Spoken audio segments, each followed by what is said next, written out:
মাসআলা আলোচনা নিয়ে আসছেন তৃতীয় শ্রেণীর ছাত্র সাকিব নূর। তার বিষয়বস্তু নামাজ। নামাজ সম্পর্কে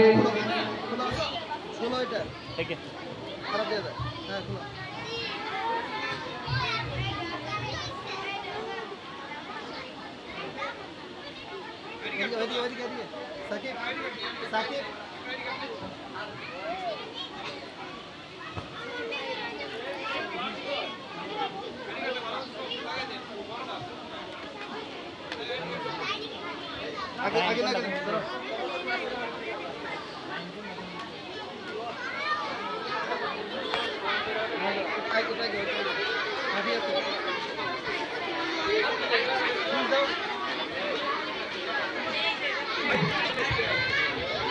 আসসালামু আলাইকুম ওয়া রাহমাতুল্লাহ।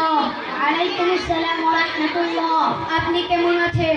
জি আলহামদুলিল্লাহ, আমি আল্লাহ তাআলার অশেষ মেহেরবানিতে ভালো আছি। আপনি কেমন আছেন? জি আলহামদুলিল্লাহ, আমি আল্লাহ তাআলার অশেষ মেহেরবানিতে ভালো আছি।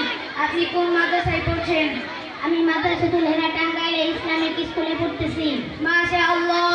আপনি কোন শ্রেণীতে পড়তেছেন? আমি তৃতীয় শ্রেণীতে পড়তেছি। আমরা নামাজের মাসালা সম্পর্কে কিছু আলোচনা করতে চাই। ঠিক আছে, আপনি বলুন। নামাজ অর্থ কি? নামাজ অর্থ দোয়া করা।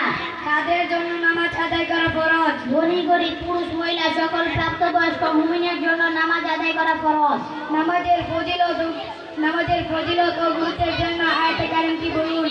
বিসমিল্লাহির রহমানির রহিম ওয়া আকিমিস সালাতা লিযিকরি। পাঁচ ওয়াক্ত নামাজের নামগুলো বলুন। ফজর, জোহর, আসর, মাগরিব, এশা। নামাজের আহকাম কাকে বলে? নামাজ আরম্ভ করার পূর্বে সাতটি কাজ অবশ্য পালনীয়, যেগুলোকে নামাজের আহকাম বা শর্ত বলে। নামাজের আরকান কাকে বলে? নামাজ আরম্ভ করার পর কতগুলো কাজ অবশ্য করণীয় বা ফরজ, সেগুলোকে নামাজের আরকান বলে। নামাজের বাইরে এবং ভিতরে কত ফরজ? নামাজের বাইরে এবং ভিতরে 13 ফরজ। জুমার নামাজ মোট কত রাকাত? জুমার নামাজ মোট 10 রাকাত। জুমার জন্য কয়টি আযান দেওয়া হয়? জুমার জন্য 2টি আযান দেওয়া হয়। বাদাল জুমা কাকে বলে? অবশিষ্ট 4 রাকাত ফরজ নামাজের পর পড়তে হয়, একে বলে বাদাল জুমা। ঈদুল আযহা কোন ঈদকে বলা হয়?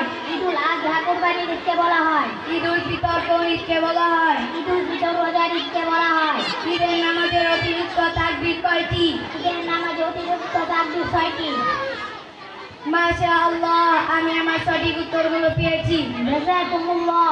আসসালামু আলাইকুম ওয়া রাহমাতুল্লাহ। ওয়া আলাইকুম আসসালাম ওয়া রাহমাতুল্লাহ।